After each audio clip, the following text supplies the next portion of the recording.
Bonsoir à vous tous et bienvenue à notre étude biblique du mercredi soir. Bienvenue à une analyse un peu différente ce soir, d'un sujet qui est lié à la saison des fêtes, d'une célébration qui trouble certains chrétiens et qui en réjouit d'autres, d'une pratique populaire qui est soit valide pour l'enfant de Dieu ou qui ne l'est pas d'après sa compréhension personnelle de la volonté de Dieu. La question pour nous ce soir est, la fête de Noël, bonne ou mauvaise? La fête de Noël, bonne ou mauvaise?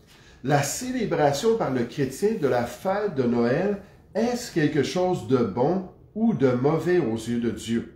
La participation de l'enfant de Dieu aux réjouissances de cette saison de fin d'année, peut-être plus avec des valeurs bibliques et des objectifs spirituels, est-ce un compromis acceptable aux yeux du Seigneur ou non? Puis j'aimerais vous dire qu'on aborde tout un sujet ce soir. Une question très controversée parmi les chrétiens. Puis pour répondre correctement à une telle question, j'aimerais tout d'abord sortir notre concordance biblique. Qu'on puisse sortir notre concordance biblique. Il faut trouver toutes les références à la célébration de la fête de Noël dans les Écritures. Trouver tous les passages qui en parlent.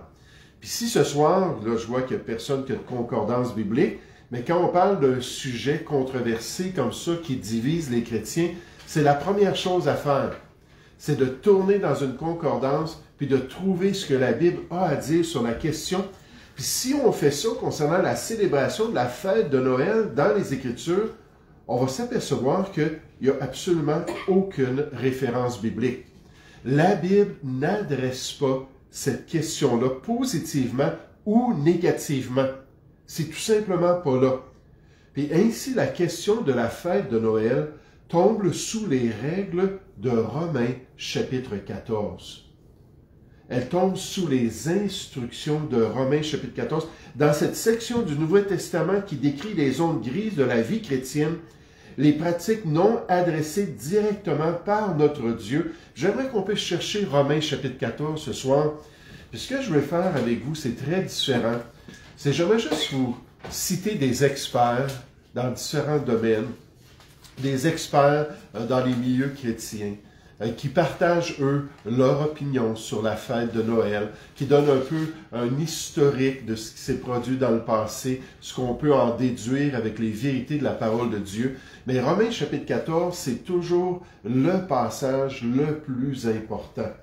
Ce qu'on va voir dans Romains chapitre 14, c'est surtout l'attitude à avoir quand on traite d'un sujet qui divise les chrétiens, quand on traite d'un sujet qui est vu différemment par un enfant de Dieu et un autre enfant de Dieu.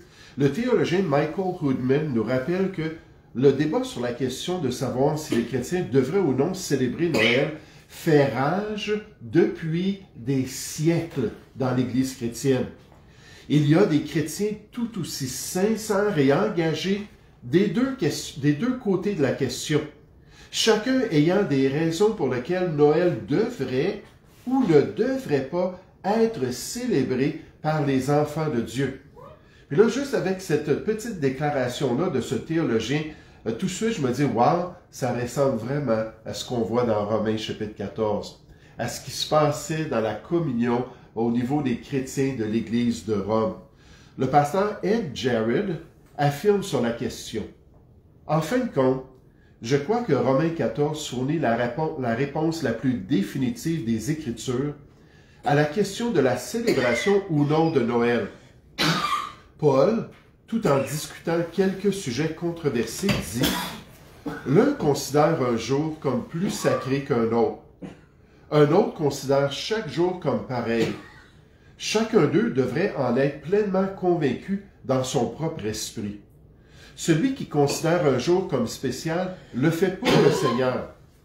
Je crois que la célébration de Noël est quelque chose que Paul identifierait comme un sujet controversé. Il n'y a pas de bien ou de mal absolu sur la question dans les Écritures. Si vous célébrez Noël, faites-le pour le Seigneur. Si vous choisissez de ne pas célébrer Noël, faites-le aussi pour le Seigneur. Mais comme on nous l'enseigne dans le reste du passage de l'Épître aux Romains, ce qu'on va voir dans un instant, nous ne devrions jamais mépriser ou condamner ceux qui ne pratiquent pas l'observance ou la non-observance de Noël comme nous le faisons. C'est une affaire personnelle que chacun doit décider pour lui-même. Puis là, j'entendais ça, cet auteur-là, ce pasteur-là, dire ça. Ça me rappelait ce que le pasteur Paul Chappell avait dit. Puis là, je le dis en mes mots parce que je n'avais pas la citation décrite quelque part.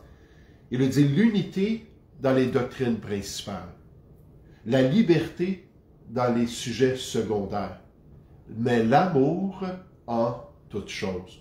Donc, l'unité dans les doctrines principales, la liberté en tant que chrétien dans les sujets secondaires, comme ce qu'on traite ce soir, mais l'amour en toutes choses. C'est ce qu'on nous montre ici dans Romains chapitre 14 au verset 1. On nous dit accueillir celui qui est faible dans la foi et ne discutez pas les opinions. Le mot discuter peut avoir cette connotation négative-là de s'argumenter, de se chicaner, de perdre l'unité parce qu'on n'est pas d'accord dans nos opinions. Il dit, tel croit pouvoir manger de tout, tel autre qui est faible ne mange que des légumes. Que celui qui mange ne méprise point. Donc, on voit la volonté de Dieu. Ne méprise point celui qui ne mange pas. Et que celui qui ne mange pas ne juge point celui qui mange, car Dieu l'a accueilli. Remarquez cela, Dieu l'a accueilli. Peut-être que dans mon cœur, j'ai de la misère, mais lui, le Seigneur, c'est clair pour lui. Qui es-tu, toi qui juges un serviteur d'autrui? S'il se tient debout et s'il tombe, cela regarde son maître. Mais il se tiendra debout car le Seigneur a le pouvoir de l'affermir. Tel fait une distinction entre les jours. Donc, on arrive à un sujet très similaire. Quelqu'un préfère certains jours à d'autres jours. Il choisit certains jours comme étant importants dans sa relation avec Dieu. Tel autre les estime tous égaux. Que chacun ait en son esprit une pleine conviction. En d'autres mots, faites vos devoirs.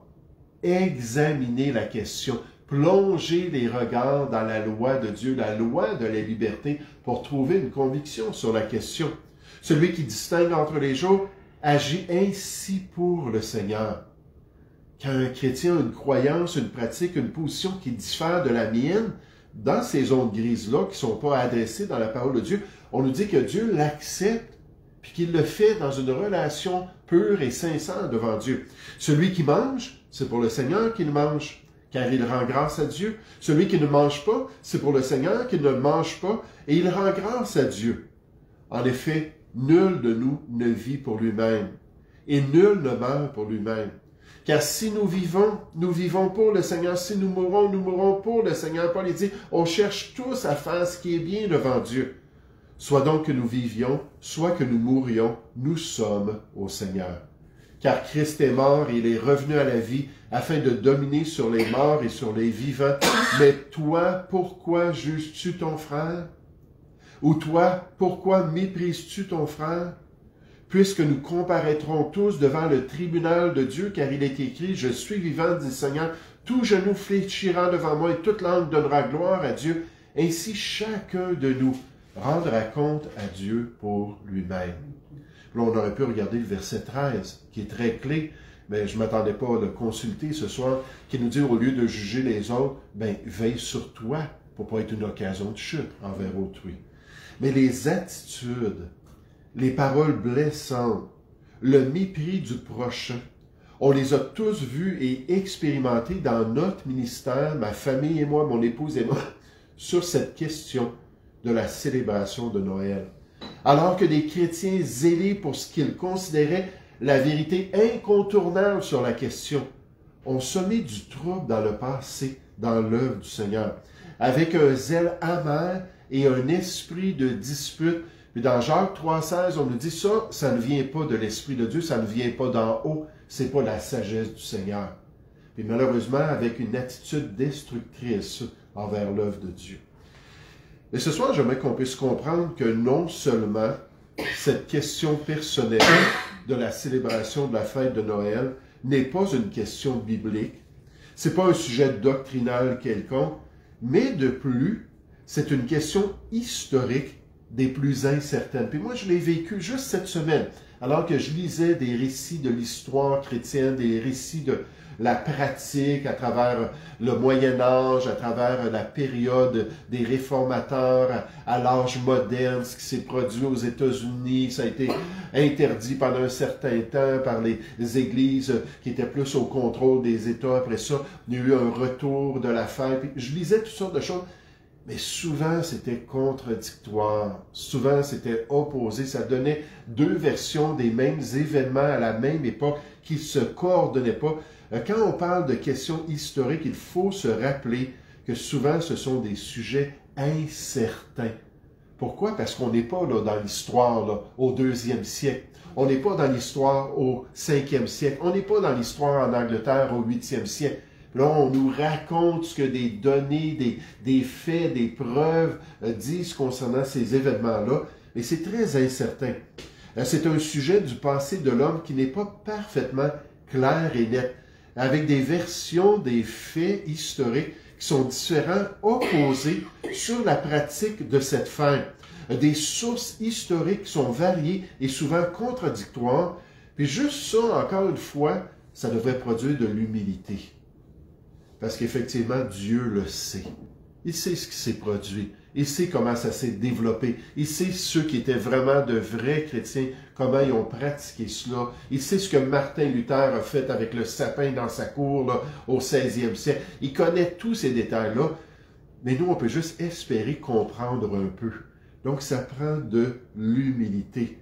Il n'y a pas de verdict historique sans équivoque sur la question de Noël et du développement de la pratique de cette fête dans l'Église chrétienne. Encore Michael Woodman. Il dit « La recherche d'informations fiables sur ce sujet est très difficile, car les origines de bon nombre de traditions historiques sont si obscures, et même les sources de ces mêmes traditions-là se contredisent souvent, que ce soit si on pourrait dire, les sources officielles du catholicisme, les sources des églises réformées, des historiens conservateurs modernes. Cette réalité historique que c'est une question nébuleuse pour le moins dire. Puis il faut aborder de telles questions avec beaucoup d'humilité. Ce qui est triste, c'est que je me suis aperçu à travers les années que des fois, dans des questions qui sont ambiguës comme ça, dans des sujets qui ne sont pas clairs, il y a des gens qui sont très, très forts et très catégoriques. Au point, comme je l'ai déjà raconté sur cette question-là, juste avant de prêcher un dimanche matin, un chrétien m'a amené un article du Journal de Montréal avec un sapin de Noël et une femme nue. Il a dit « C'est ça que tu veux faire la promotion dans notre église? » Ça, c'était pas un bel esprit, là. Puis là, moi, ça m'indisposait alors que je m'en allais prêcher le message de Dieu.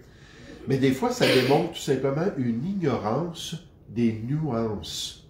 Les nuances majeures qui sont associées avec une telle question historique. Les questions historiques, on devrait s'en souvenir. Tout ce qui est de l'histoire non inspirée de Dieu, il y a une grande incertitude.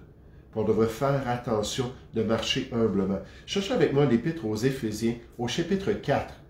Donc ce soir, on a regardé que la question de la célébration de la fête de Noël, ça ne vient pas de la Bible.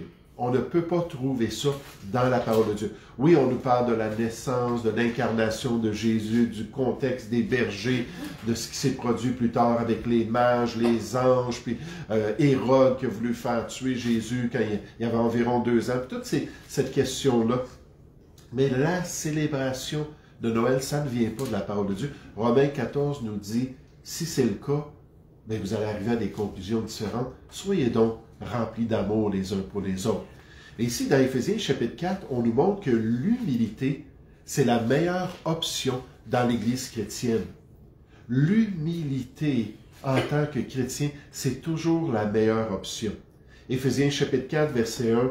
« Je vous exhorte donc, moi, le prisonnier dans le Seigneur, à marcher d'une manière digne de la vocation qui vous a été adressée, cette vocation, cet appel de Dieu-là sur ma vie. Comment? » Il dit au verset 2, « En toute humilité et douceur. » Et là, c'est un absolu ici. Toute humilité, tolérance zéro pour l'orgueil.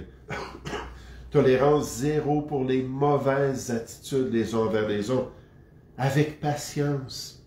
vous supportant les uns les autres avec amour, vous efforçant de conserver l'unité de l'esprit par le lien de la paix, sans détruire la communion, sans détruire l'unité puis l'harmonie à cause de petites croyances et de préférences. Dans Romains 14, au verset 15, on rappelle aux chrétiens, pour un aliment, ne détruis pas l'œuvre de Dieu, ne détruis pas l'assemblée chrétienne.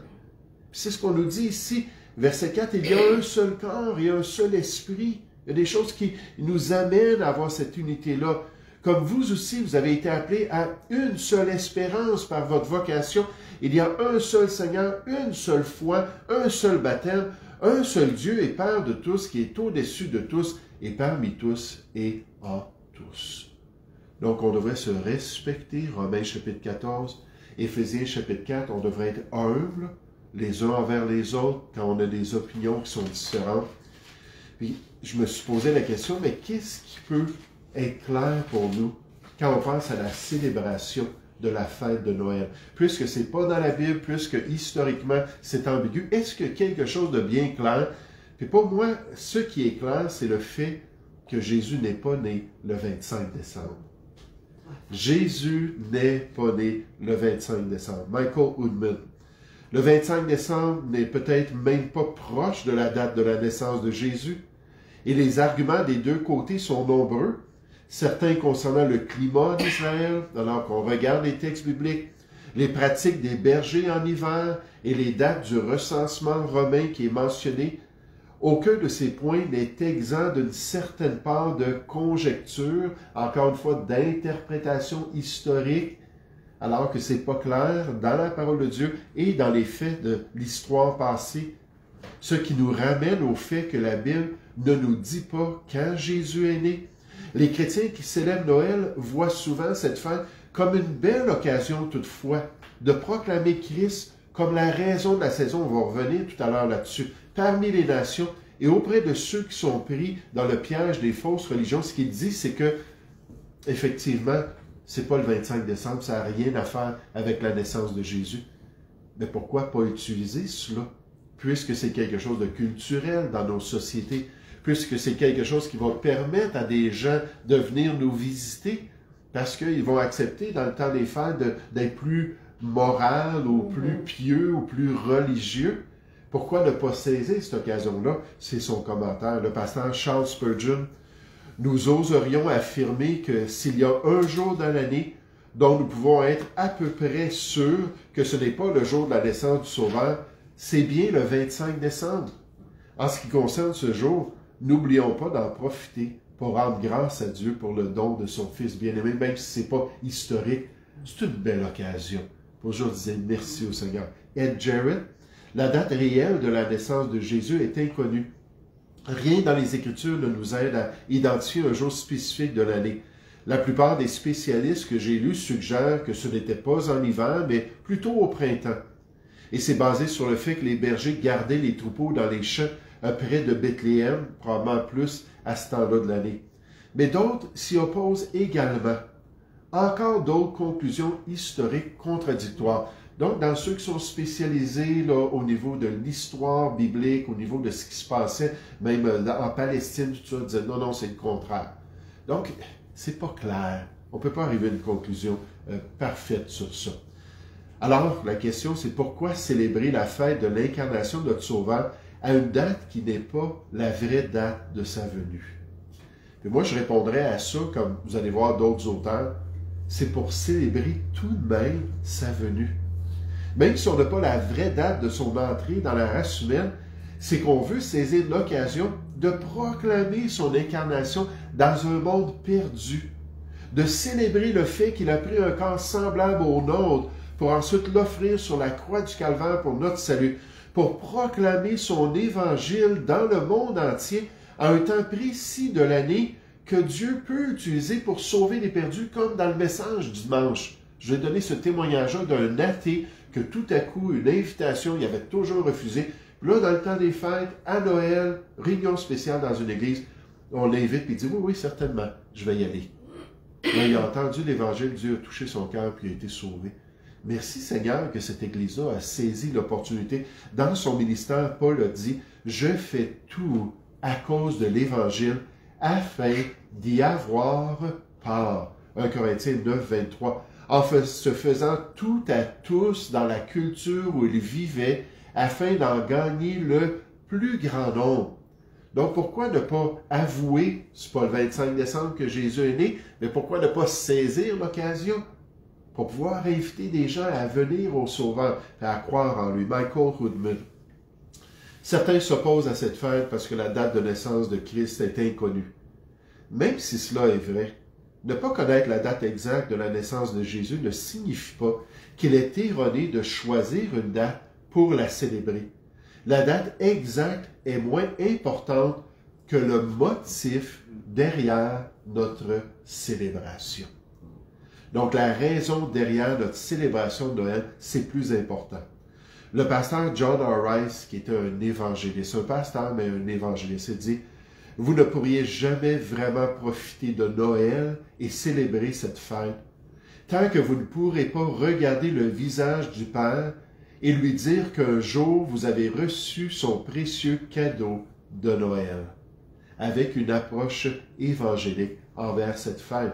Le théologien J.I. Packer a dit « Le message de Noël est qu'il y a un espoir pour une humanité ruinée, un espoir de pardon, un espoir de paix avec Dieu, un espoir de gloire, parce que selon la volonté du Père, Jésus est devenu pauvre et est né dans une étable pour que 30 ans plus tard, il pourrait être accroché à une croix. » Et c'est ça la célébration. C'est l'Évangile de Christ, le pasteur John Piper.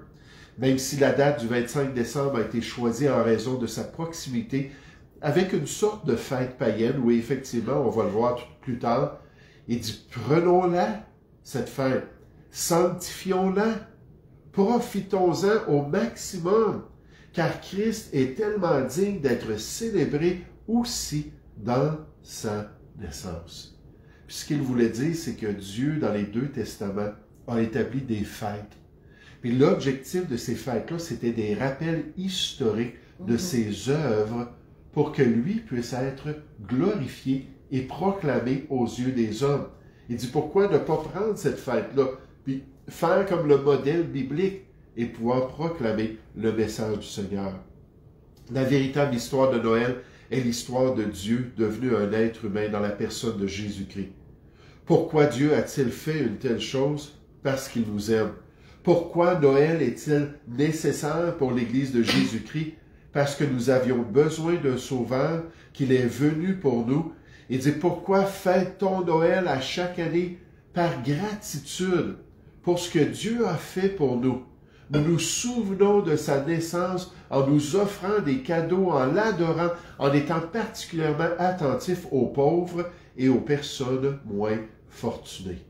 Encore une fois, avec cette idée-là de saisir l'occasion, cette idée-là de plaire à Dieu dans quelque chose qu'il va accepter parce qu'il n'a pas dit oui, il n'a pas dit non dans les Écritures. Le pasteur Warren Wiersbe. Vous avez sans doute entendu des gens dire, ou peut-être avez-vous dit vous-même, « Noël, c'est pour les enfants. » Pensez pourtant à ceux qui étaient présents lors du premier Noël, notre modèle. Vous avez Marie, Joseph, Siméon, Anne et Jésus au centre de l'attention de leur cœur. Marie était une adolescente. OK, ça, je n'avais jamais entendu ça, mais fort probablement. Joseph avait peut-être 2 fois l'âge de sa femme. Siméon et Anne étaient des personnes âgées, mais ils avaient une chose en commun, ils étaient tous unis d'un même cœur dans leur célébration de la venue du Sauveur.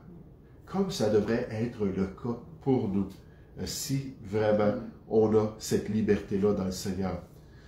Mais quand je pense à cela, puis je vous dis, c'est pas dans les Écritures, tout ça, il y a certaines pratiques qui se font à Noël que des chrétiens voient comme quelque chose d'abominable. Je veux juste mentionner une pratique. C'est que certains vont répliquer, oui, c'est vrai, Dieu nous donne la liberté, oui, c'est vrai que c'est pas décrit dans la parole de Dieu, mais il y a des sapins de Noël qui sont utilisés lors de la fête. Et même des chrétiens vont utiliser ces sapins de Noël-là, qui sont clairement de l'idolâtrie condamnés dans la loi de Dieu. Est-ce que c'est bien? Est-ce que c'est bien ce que la loi de l'Ancien Testament dit concernant le sapin de Noël? Le pasteur Ed Jarrett, je pourrais probablement citer plein de pasteurs qui diraient oui. Mais encore une fois, c'est toute une question de contexte. Les passages qui sont utilisés ne parlent pas de Noël, ils ne parlent pas de sapin et de décoration d'un sapin. Ils parlent de prendre des arbres, de toutes les défricher, de sculpter avec le bois une idole, puis là de décorer l'idole avec différentes pierres précieuses, de l'or, de l'argent, puis là de venir, puis de se prosterner, puis d'adorer l'idole. Ça ne parle pas de sapin de Noël, là, dans le contexte. Le débat sur la question de savoir si les chrétiens devraient adopter la tradition de décorer les arbres de Noël est un point de discorde récurrent. Un argument clé contre cette pratique repose sur la croyance selon laquelle la Bible interdit d'introduire des arbres dans notre maison et de les décorer. Le verset le plus souvent cité dans ce contexte se trouve dans le livre de Jérémie. Plus précisément dans Jérémie 10, versets 1 à 16, on n'ira pas le voir. Cependant, il est important de reconnaître que ce passage est souvent mal compris parce qu'il est sorti hors de son contexte. N'oubliez pas, un texte hors contexte, c'est toujours un prétexte pour pousser une idée quelconque. Dans Jérémie 10, 1 à 16, le prophète Jérémie ne condamne pas le fait de décorer les arbres dans sa maison comme une tradition similaire à Noël. Au lieu de ça, le passage concerne une pratique totalement différente. Il décrit l'acte d'abattre des arbres, de façonner le bois en idole et de décorer ces idoles avec de l'argent et de l'or. Cela en fait est fait dans le but d'adorer ces idoles comme des faux dieux et de se détourner du seul vrai Dieu, de se tourner contre le premier commandement pas la Pentateuque, mais des 10 commandements. Un acte qui va à l'encontre des principes fondamentaux des religions monothéistes et du christianisme. Essentiellement, le passage traite de la fabrication et ensuite du culte des idoles, et non de la tradition anodine de la décoration des arbres de Noël. Ça, plein d'auteurs vont dire, écoutez, il ne faut pas pousser sur ces arbres-là, cette pratique-là, des passages qui ne sont pas vraiment liés à cela, qui n'ont pas cet esprit-là, qui parlent de contextes complètement différents. Michael Hoodman, un autre argument contre Noël, et particulièrement contre le fait d'avoir un sapin de Noël, est que la Bible interdit d'amener des arbres dans nos maisons et de les décorer. Le passage souvent cité est Jérémie 10, 1 à 16, mais ce passage fait référence à l'abattage des arbres, au ciselage du bois pour en faire une idole, puis à la décoration de l'idole avec de l'argent et de l'or dans le but de se prosterner devant elle pour l'adorer. Puis là, il cite un autre passage, Ésaïe 44, versets 9 à 18, qui décrit ça en détail, comment le peuple d'Israël, dans son idolâtrie, s'en allait, prenait du bois qu'ils avaient dans leur forêt, coupait ce bois-là pour se chauffer, pour en faire peut-être un meuble quelconque. Puis là, le restant, et là, il le ciselait pour en faire une idole, puis commencer à adorer cette idole-là. C'est bien loin là, de la décoration d'un sapin de Noël. Le passage de Jérémie ne peut être sorti de son contexte et utilisé pour présenter un argument légitime contre les arbres de Noël. Le pasteur John MacArthur. Une autre objection courante est l'affirmation selon laquelle les arbres de Noël sont interdits dans les Écritures. Jérémie 10 est couramment utilisé pour soutenir ce point de vue. Mais un examen plus attentif du passage montrera qu'il n'a rien à voir avec les arbres de Noël, et tout à voir avec le culte ou l'adoration des idoles. Le verset 8 dit « Une idole de bois est une doctrine sans valeur ». Il n'y a aucun lien entre l'adoration des idoles et l'utilisation des arbres de Noël. Nous ne devrions pas nous inquiéter des arguments infondés contre les décorations qui se trouvent à Noël. Nous devrions plutôt nous concentrer sur le Christ de Noël et faire preuve de toute la diligence nécessaire pour nous souvenir de la véritable raison derrière cette période de l'année. Alors, à travers tout ça, qu'est-ce qu'on apprend ce soir de cette analyse de la question de la célébration de la fête de Noël? La première chose qu'on a vue, c'est qu'il faut toujours se tourner vers la parole de Dieu lorsqu'on prend des décisions. À chaque fois qu'on analyse quelque chose, à chaque fois qu'on entend que des chrétiens ne sont pas dans la même perspective sur la question, il faut toujours se tourner vers la parole de Dieu. Et si la parole de Dieu n'en parle pas directement, quelqu'un qui dit, moi, là, je veux rien savoir de la télévision, je vous donne toujours les mêmes exemples, je veux pas avoir de faux micro-ondes chez moi, ou je veux pas avoir d'ordinateur chez moi, ou d'Internet dans ma maison. C'est peut-être des choses qui sont légitimes, mais c'est des choses que Dieu n'aborde pas dans la parole de Dieu. Donc, là, ça tombe dans ces règles-là, ces instructions, et surtout l'esprit de Romains, chapitre 14, qui doit être recherché, qu'on devrait désirer. On devrait avoir beaucoup d'humilité. On devrait accepter que nous sommes différents dans nos perspectives et dans les décisions privées, personnelles et privées de notre cœur, en cherchant toujours à conserver un bon esprit envers le peuple de Dieu, en gardant ces choses-là dans notre cœur devant le Seigneur. Romains 14, 22, cette conviction, cette foi que tu as, garde-la devant ton Dieu, pour être vraiment pur devant lui. Puis en n'ouvrant pas la porte au malin pour diviser le peuple de Dieu, 2 Corinthiens, chapitre 2, au verset 11. Donc ça, je pense, c'est la grande leçon, de toujours se souvenir que ça prend de l'humilité, ça prend la bonne attitude, puis il faut accepter de ne pas être d'accord dans ces choses-là, puis de pouvoir marcher quand même ensemble de progrès en progrès. Maintenant, j'aimerais juste terminer en vous partageant, moi, ce qui m'a affecté dans 2 motivations que j'ai développées concernant la fête de Noël. Ça s'est produit il y a bien des années de cela.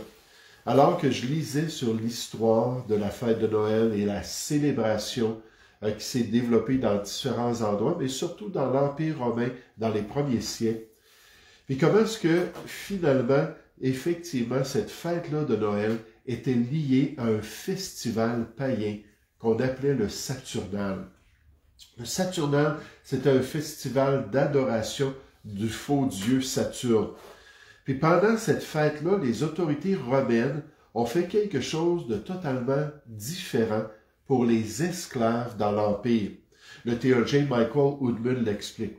Noël, jour où les chrétiens célèbrent la naissance de Jésus-Christ, est parfois lié historiquement à la fête païenne connue sous le nom de Saturnale.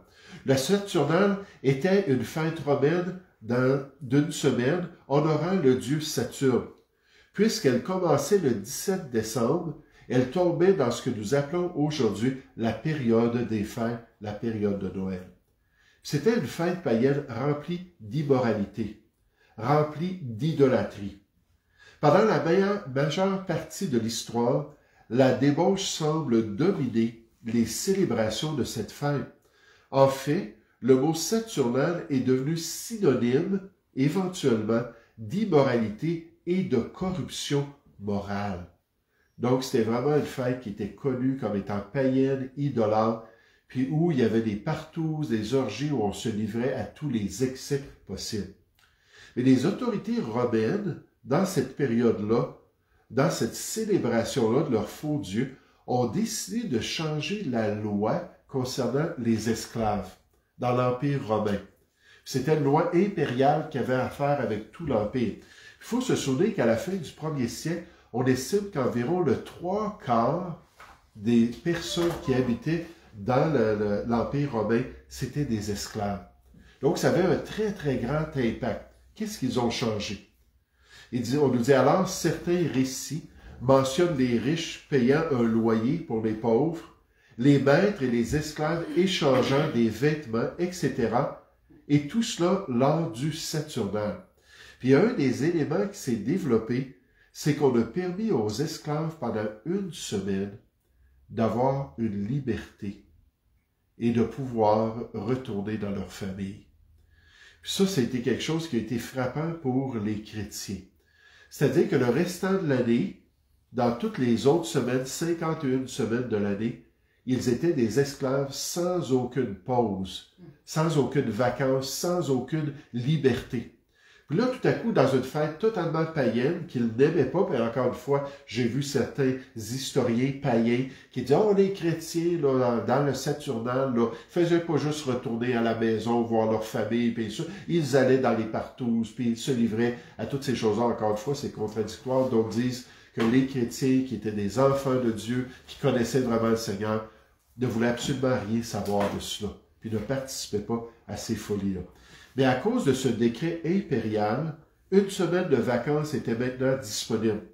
Une semaine pendant laquelle plusieurs d'entre eux, en parlant des chrétiens, pouvaient enfin aller visiter leur famille. C'était la seule fois dans l'année, et pour certains d'entre eux, ça faisait longtemps, même des années, qu'ils n'avaient pas vu leur famille. Ils ont développé la pratique d'amener des cadeaux à leur famille pendant ces voyages-là, pour leur exprimer leur affection et nécessairement comme acte de charité.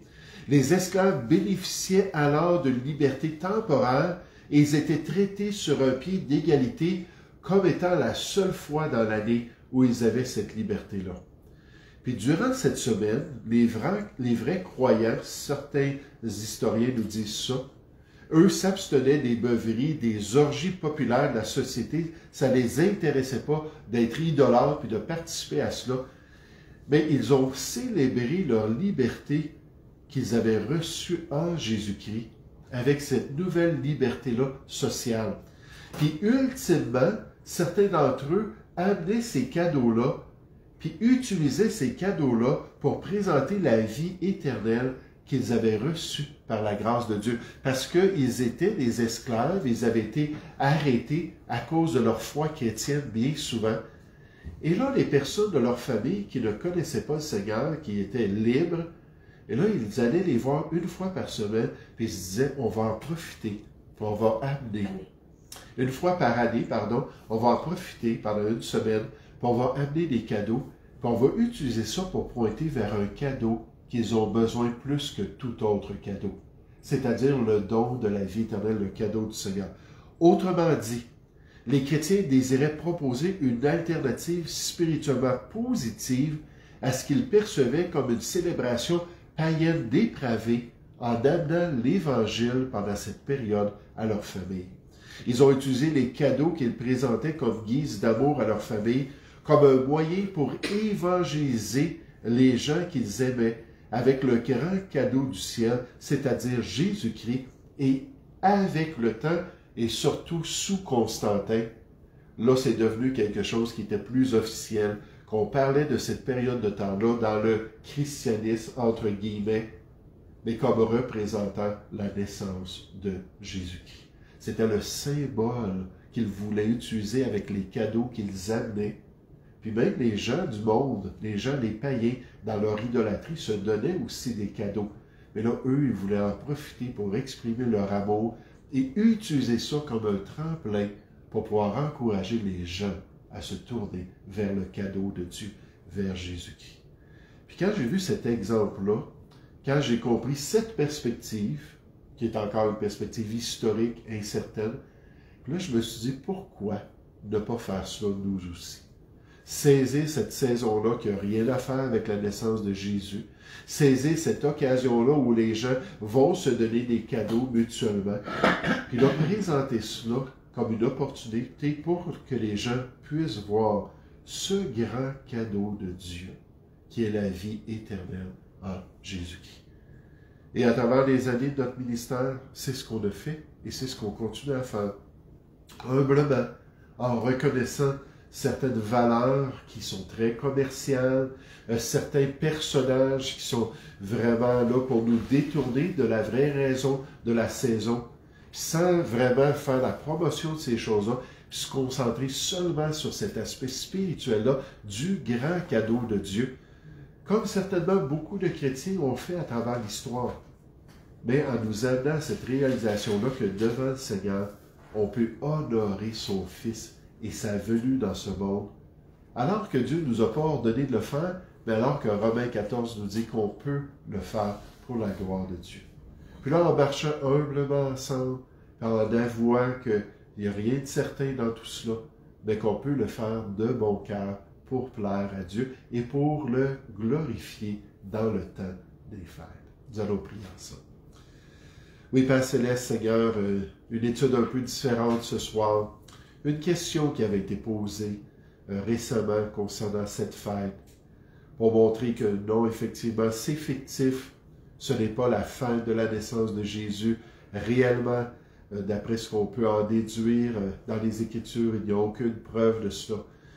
Mais en même temps, c'est une belle opportunité, un beau tremplin pour saisir une fête matérialiste dans notre société, une fête aussi comme le Saturnal, qui souvent est remplie d'excès et d'immoralité, et de transformer cela comme des esclaves, des simples esclaves chrétiens l'ont fait au début de l'histoire chrétienne, et pour pouvoir proclamer qu'il y a un grand cadeau, le cadeau de la vie éternelle. Alors, Père Céleste, aide-nous à nous tolérer les uns les autres, aide-nous à conserver l'unité de l'esprit, aide-nous à garder une bonne attitude en avouant qu'on peut être différent, puis qu'on peut aller de progrès en progrès dans tes voies. Au point où nous sommes parvenus, Seigneur, on peut marcher les uns avec les autres pour ta gloire. Guide ton Église et bénis l'unité parmi tes enfants, au nom de Jésus. Amen.